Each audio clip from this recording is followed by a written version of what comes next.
This is Winning Cures Everything. Here's your host, Gary Seegers. Happy Tuesday, everybody. It is April the 16th. I'm your host, Gary Seegers. This is Winning Cures Everything. We do this every day, 10 to 15 minutes in the afternoon, sometime after 3 p.m. Central. If you would share the show out, help us out with that. You can follow me on Twitter at GaryWCE. You can follow the show at Winning Cures. Let's go ahead and jump into the rundown for today's topics. $1.2 million Tiger Woods bet. We're going to talk about whether or not that's a legit story. Russell Wilson with his $140 million contract, making him the highest paid NFL player ever. Rick Barnes, the mess that he started today, which was something else. The New York Times story on Tunica, Mississippi. And I'll give you some daily picks. We went 1-4 yesterday, not good, but we will rebound this evening. I've got like 8 picks, I think, something crazy. As always, the show brought to you by mybookie.ag. Promo code WCE50 is going to get you a 50% deposit bonus. So you put in $500, they're going to give you $250 for free. You put in $100, they're going to give you $50, et cetera, et cetera. So go check that thing out. Mybookie.ag, the best online sportsbook layout out there. It is perfect for novice gamblers, for recreational gamblers. So go check it out, mybookie.ag, promo code WCE50. That's WCE50. Go check it out. You will not be disappointed. Let's fire this thing away. Oh, by the way, go to our website, winningcureseverything.com. Follow us on all the different sites, whatever, YouTube, podcast, Apple Podcast, Google Podcast, Spotify. The Daily Show comes out, of course, every day, sometime after 3 o'clock, 10 to 15 minutes. It's a good time. Hopefully you enjoy it. If you do, share it out. Leave some nice comments. Let's fire in. Tiger Woods bet. $1.2 million won on an $85,000 wager at a William Hill property in Vegas. Look, I've got a ton of questions about this. Something just feels really fishy to me. The guy's name, James Aducci, 39-year-old from Wisconsin. He says that this is his first ever sports bet. He had a vision, he said. He said it hit him sometime in March that Tiger Woods was going to win the Masters, and he felt so good about it that even though just a few months prior he was $25,000 in debt, he funded the wager by selling some of his Amazon stock and then went and put $85,000 down for his first ever sports bet to win $1.275 million. I mean, are you kidding me? What kind of crap is this? You're telling me, so he went to Vegas. He goes into one book. They tell him he can only put a max down of $4,000. He says, nah, that's not enough. He goes to the Westgate. They tell him $10,000 was the max that he could put down. He says, no, I need to put down all $85,000. And the other part that I have not figured out that nobody seems to explain is why he had to do 2 tickets for $42,500 each. This whole thing seems completely fishy, and I hope, for the love of God, that it does not make people think that you can just go out and put money on whatever, just go put your life savings on something, and it's going to hit. Because that's what it feels like an advertisement for. It feels like an advertisement for the lottery, right? People know you go play the lottery, you can end up winning, but the odds of it hitting are so minuscule. This guy put $85,000 on an aging golfer that had not won a major since 2009. That had not won the Masters since 2005. That 13 months before, 14 months, whatever it was, 16 months before, was ranked almost number 1,200 in the world, coming off of back surgery, which makes the Tiger Woods story that much crazier. But $85,000 when you're telling people that you were in debt just 3 months prior? Are you kidding me? I mean, it's completely reckless. It is irresponsible. It's all of these different things, and I hope that people just look at it for what it is, and it's just somebody that was lucky, right? That's what that's what we're hoping it is. And if the story's real, good for him. Mr. Aducci, I'm in with you. But that's crazy talk. That's crazy stuff, and I wish they weren't promoting it like they are. But either way, I think this story is bogus. I think it's fake. I'm sure we'll find out eventually. We got Mike jumping in on YouTube. He said fake news. Yeah, I think it is. I think it is. Let's jump into the next talk. Russell Wilson gets a $140 million contract with the Seahawks. Now, he gave him a deadline of April 15th, and they hit the deadline. Now, one, you got to have some real balls to be able to tell an NFL organization that's going to pay you money, a lot of money, that they've got until a certain date or you're not going to sign with them.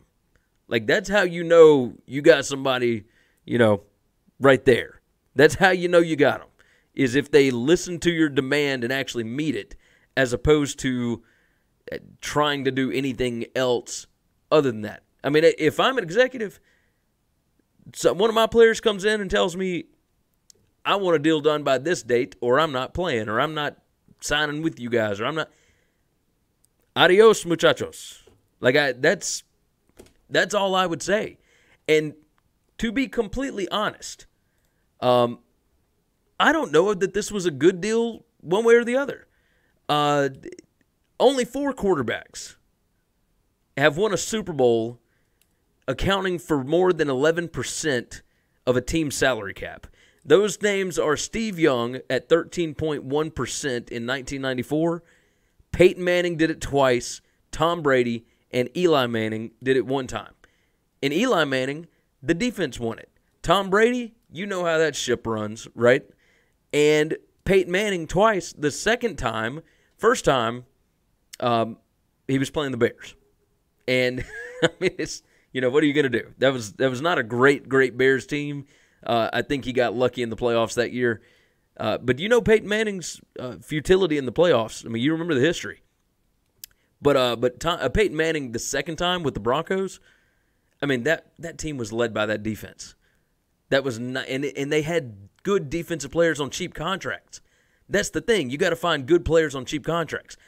With this, the salary cap in 2019 is $188.2 million. If Russell's deal started this year, his deal would be 18.6% of the salary cap. That is astronomical. Those numbers are insane. Look, we understand you got to have a good quarterback to win. But you also have to have a good offensive line in order to protect him. You need good wide receivers for him to throw to. And you need a good defense. I mean, you cannot win without all of those things put together. The Patriots understand that.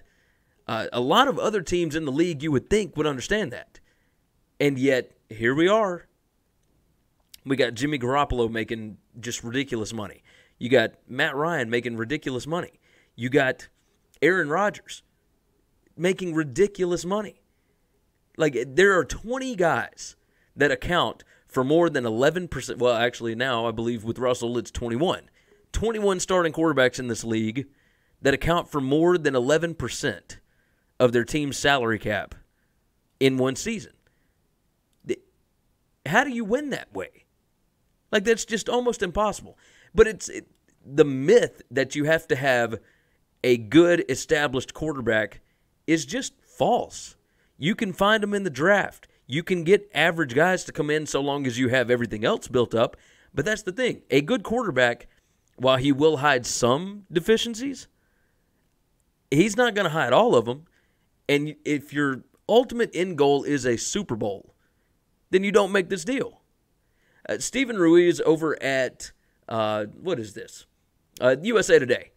He had a really compelling argument here. He said trading that quarterback, Russell Wilson, for a bounty of draft picks would be the best way to go about it. Not only would it save the Seahawks over $30 million in cap space annually, but it would give Seattle a chance to add players on cheap rookie contracts, which are now the lifeblood of Super Bowl caliber teams. He continues on. The front office would be ripped for dealing Wilson anyway. The Raiders were, and they were ripped for trading a defensive player. but trading him away may be the team's best shot at building a winner, and I mean a Super Bowl winner, not a fringe playoff team, as the Seahawks have been since Wilson signed his new deal. I mean, you got to look at it the way that the Seahawks are built right now. They are a running offense. That's what they did last year. It made no sense what they tried to do in the playoffs against Dallas, right?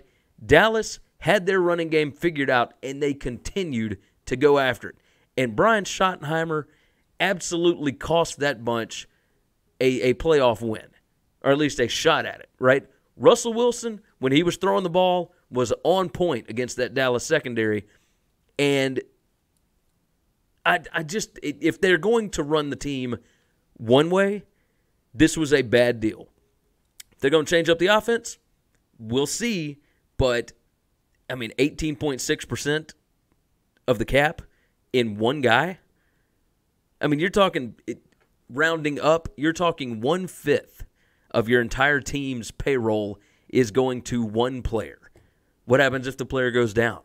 What happens if he's not as good as he was this year? There's all sorts of things that can happen.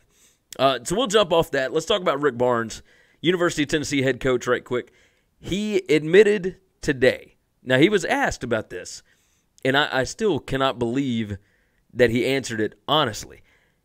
He told reporters today that asked him if UCLA, or what would it have taken for you to go to UCLA, or why are you still at Tennessee? And his basic response was, well, UCLA didn't want to pay the buyout. Like, they asked if UCLA had paid the buyout, would you still be at Tennessee or would you be at UCLA? And he actually responded and told them that he would be at UCLA. Now, first off, reporters love the coaches that will answer them honestly, right? The national media is, this guy is great, this is amazing, we love the transparency, we want to hear real answers. Where does he live, though? He lives in Knoxville. He is around University of Tennessee fans and boosters and everybody else all the time. Why would you ever put yourself in that position? I mean, this makes me think that Barnes doesn't really have it all going on up here, because what purpose is there of coming out and publicly saying that, yeah, I would rather be at UCLA, but they didn't want to pay my buyout? Who does that? What coach, what player, anybody comes up besides some of these guys in the NBA, right? Like, I want to play in Los Angeles. Well, okay. You know, Paul George says that, and then he decides to sign with OKC. Anyway, the Rick Barnes thing is just absurdly stupid. And it's great that he's transparent, and it's great that he has this brutal honesty with the media. But why? Why would you do it? I mean, part of being a leader is understanding when to lie. But the motivation needs to be there. I love Tennessee. I want to be here. I prayed about it, as he said he did, and I just felt like it was the right move for me to be here. That's all you got to say. You don't have to tell him that if UCLA had paid the buyout, then you'd be gone. Because, I mean, what are your players going to think? What are your fans going to think? You know, I understand if you come out and you win again next year, then you're going to be fine. But, look, no Jordan Bone, no Admiral Schofield, no Grant Williams next year. That's going to be a difficult job to do, no matter whether they got good recruits coming in or not.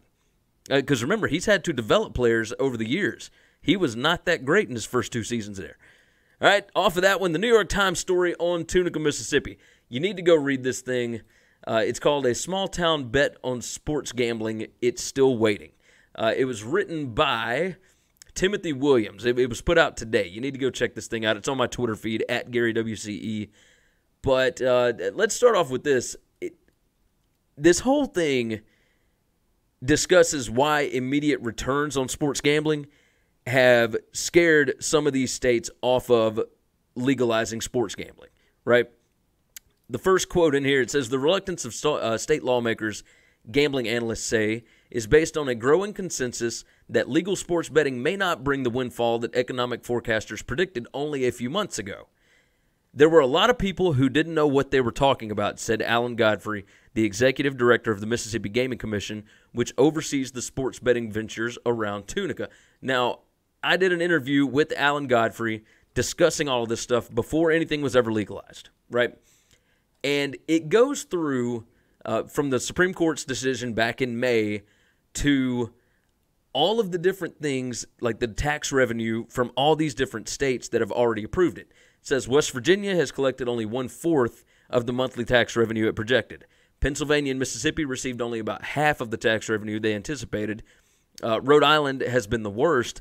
State budget officials assumed that sports betting would bring in nearly $1 million a month. Only about $50,000 is coming in each month. Here is the other part of this. New Jersey, however, has been a bright spot.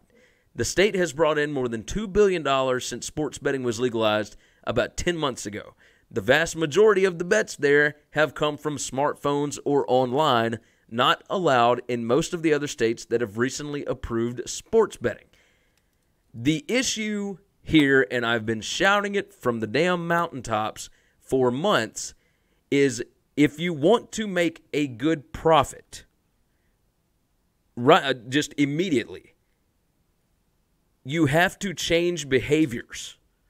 By not allowing mobile gambling, you are letting the people that already bet online on offshore books and whatnot, or with local guys, continue to do what they've always done. Gambling on sports, for the majority of the recreational gamblers out there, the guys that you're trying to get the money from, because a lot of these places don't want the sharp bettors to come in and put down $20,000 and put down $50,000, whatever, on a bet, because they might lose it, right? What they are doing is they are not forcing these people to change. When you try and force somebody to go to and let's just be honest about Tunica. Tunica, Mississippi has about 900 people that live there. It is completely barren. It takes a little while to get down there. Now, once you get there, if you enjoy that kind of nightlife, it's great. I love Tunica. But when people have stopped going for a long time, you're not just going to get them to turn around and drive 30 to 45 minutes or whatever to go down for an entire day or to go down just to make a couple of bets or whatever, right? If they are already making their bets on their phones with another service and they're getting paid and they like the way that it goes, I mean, it's ridiculous, right? So if you're really worried about getting an immediate payday, you legalize mobile gambling. But what they have done here in Mississippi, most of all, but some of these other states as well, is they are working for the casinos. They want these casinos to bring in people, which brings in more tax revenue, which helps out, and I understand, it helps out everybody. It's great. Tunica wants more people to come to Tunica. That's what they want. But if each Tunica sportsbook had their own app where you could just come into Mississippi and people could search for the lines that they want, they'd make an absolute killing. An absolute killing. And the number that I spouted off after the Super Bowl, right, from the beginning of football season until the end of football season in New Jersey, they took in a handle of $1.24 billion on sports gambling. That's just over football season. Over $730 million of it was in mobile gambling. It makes too much sense. Mike, he said, stop, you're making too much sense. I don't know how lawmakers and legislators don't understand this. And they continue to complain about it over and over and over. And the story, I mean, it's just the effect of these casinos shutting down and all this. I mean, even after sports gambling opened, they still had to shut down the Tunica Roadhouse. You know, they talk about 1,000 people lost their jobs when Harrah's Tunica closed in 2011. They're talking about the annual budget for the town of Tunica was $5 million in 2009. This year it's $3.5. there's a way to fix this. Take in money from everywhere. Don't just force it through the front door, right? This is business. Business 101. Like, why only open one brick and mortar shop when you could have an online shop as well? I mean, this is the same thing with like a t-shirt shop, right? Well, not everybody's just going to run, 30, 40 minutes down the street to go buy a t-shirt. But you put that thing up online. Oh, okay. I've got it on my phone. I can just shoot it right off. Easy enough. Gambling is impulsive. If you have it on your phone and you feel like making a bet, you got to be able to do it right there. If you're driving all the way down to whatever the casino is that you're going to, you have that long to talk yourself out of making a bet, right? That's the issue. Now, if you can get them there and get them drinking, things change. You start making all sorts of crazy bets that you never thought you would. But read the story over at the New York Times. It is fascinating. It is interesting. Timothy Williams, I believe, was the name. Yes, Timothy Williams. It came out today. It's called A Small Town Bet on Sports Gambling. It's still waiting. You should definitely check that out. All right, here are my bets for this evening. I've got a few of them, so let's fire away. Baseball first, Blue Jays and Twins, over 9 runs. I'm going 2 units on that. That's $50 at -110. I've got basketball, Spurs +7 tonight at the Nuggets. I think the Nuggets outplayed them the other night and still lost. So if the Spurs come back and play better, I could see the Spurs winning this game outright and going up 2-0. Basketball again, Trailblazers -1.5. Tons of public money coming in on OKC. I think the Trailblazers, even though they lost all 4 in the regular season, they're at home. I like them against the Thunder. I like this matchup. So I'm going Trailblazers -1.5. I'm doing $25 on that. That's 1 unit. Spurs are 1 unit as well. The Pirates and the Tigers, back to Major League Baseball. I've got the Pirates, Tigers under 7.5 runs. From all that I can tell with the weather and everything, it's supposed to be really windy. I like the pitching matchup here. I don't think it's a good matchup for the hitters in the park or here, so I'm going under 7.5. That's 1 unit on that one as well. Athletics and Astros, I'm going under 9 runs on that one. A lot of money coming in on the over. I'm rolling the opposite direction. I like going against the public. You guys know how I do. 1 unit on that. Penguins and Islanders, I'm going under 5.5. Neither of these teams have scored a lot.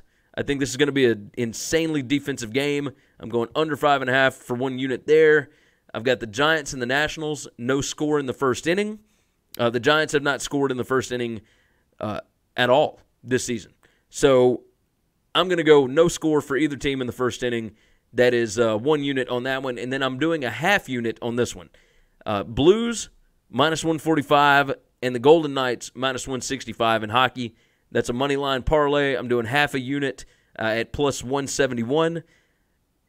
Look, you can go check out all of these picks over at winningcureseverything.com. You go up in the navigation bar, click on Gambling Picks. It's going to be right there. You can click on the full spreadsheet if you want, or it's going to have it all for you right there. But definitely go check it out. I'm going to do this every day. Just give you what I like, what I don't like. We'll see what my total profit is at the end of this. But like I told you yesterday, we're doing it basically like the FS1 show Lock It In. Start out with a bankroll of $1,000 every week, and we'll just see what happens. Now, I've got the units on here, so adjust accordingly if you're wanting to tail these. But go check them out at winningcureseverything.com. As always, follow the show, YouTube, any podcast app that you like. I'm on Twitter at Gary WCE. The show is at Winning Cures. We're on Facebook. We appreciate you guys being here. Share the show out. Leave some comments. Leave us some nice reviews on the podcast apps. We'll see you guys again tomorrow. Thanks for checking out Winning Cures Everything. If you want to keep up with us, hit subscribe on YouTube or your favorite podcast app. Visit the website at winningcureseverything.com, or you can like us on Facebook or follow us at Winning Cures, at Gary WCE, or at Chris B. Giannini on Twitter. Share out the show, leave a nice review, and make sure to comment and tweet at us.